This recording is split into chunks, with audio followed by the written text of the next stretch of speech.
Matapos kumpirmahin ng DILG ang kawalan ng tiwala ng maraming turista sa bansa dahil sa isyu ng seguridad, pinayuhan ni Atty. Salvador Panelo ang Marcos Jr. Administration na agad itong resolbahin upang isalba ang ekonomiya at maayos sa estado nito sa buong mundo. Si Paul Montibon sa balita. Dapat tugunan ng ganyang problema. Nagbabala ang dating Chief Presidential Legal Counsel na si Atty. Salvador Panelo na maaaring magdulot ng matinding epekto sa turismo at kabuhayan ng bansa ang lumalawak na pangamba ng mga turista sa usapin ng seguridad sa Pilipinas. Kaya naman payo ni Panelo sa Marcos Administration na resolbahin agad ang isyu ng seguridad.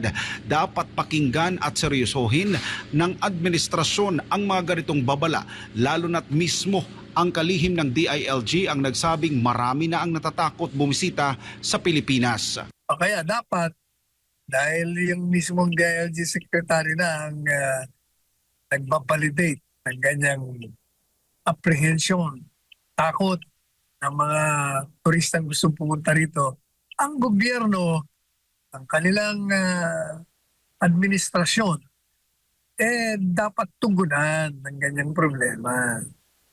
Magising na kayo. Ito matapos lumabas sa isang online survey platform na Hello Safe Safety Index 2024 kung saan nangunguna sa listahan ng mga turista ang Pilipinas bilang pinakadelikadong bansa na bisitahin, manirahan o magnegosyo dahil sa lumalalang awayan sa politika at mga naitatalang krimen dito. Matatanda ang mismong si Interior Secretary John Vic Remulla ang nagkumpirma sa pagkabahalang ito ng maraming tao sa estado ng bansa. Naniniwala rin si Atty. Panelo na hindi malayo ang takot ng mga dayuhan, lalo't nararamdaman na rin ng mga Pilipino ang paglala ng kriminalidad, kabilang na ang muling pag-usbong ng iligal na droga.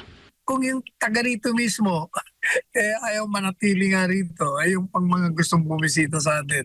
Pinabulaan na naman ng Department of Tourism ang pahayag na Remulla. Ayon sa DOT, hindi umano sumasalamin sa toong kalagayan ng bansa ang nasabing safety index at ito'y nakabatay sa kadudadudang datos at walang transparency. Gayunpaman, hindi maikakaila na lantaran ang krimen sa bansa kasama na ang mga naitatalang kidnapping, patayan, pagpasok ng malalaking droga sa bansa. Sa ilalim ng pagsusuri ng Hello Safe Safety Index, ang Pilipinas ang itinuturing na pinakamapanganib na bansa para sa mga turista na may safety index na 82.32.